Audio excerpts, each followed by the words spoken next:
৩৩ বছর কেটে গেছে বড় বোন পাপড়ির, আর ছোট অনন্যা পা দিয়েছেন ৩০-এ।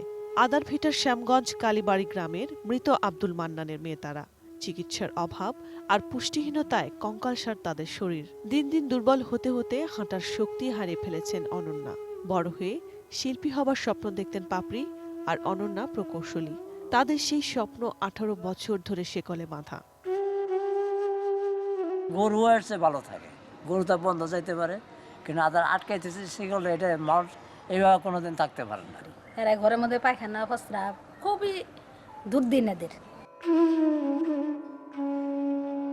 অন্য শিশুদের মতোই হেসে খেলে বেড়ে উঠছিল দুই বোন। 1999 সালে 8ম শ্রেণীতে পড়ার সময় পাপড়ি, আর 2001 সালে 6ষ্ঠ শ্রেণীতে পড়ার সময় অনন্যার আচরণে অস্বাভাবিকতা দেখা দেয়। এক পর্যায়ে তাদের পায়ে লাগানো হয় শেকল।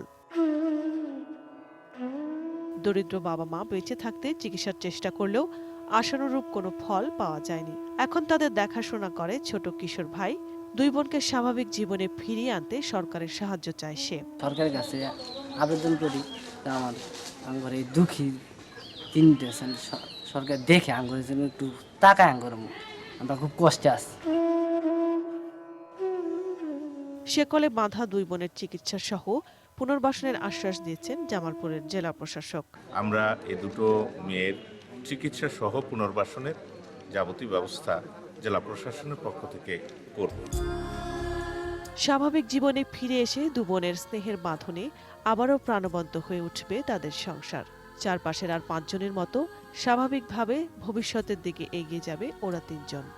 এই আশায় সবার সহায়তার দিকে তাকিয়ে আছে কিশোর ভাইটি। কেউ কি বাড়িয়ে দেবে না একটু সহানুভূতির হাত? কি হবে গতি বিশ্বপতি, শান্তি কোথায় আছে? Roksana Zerin, desk report, ATN news.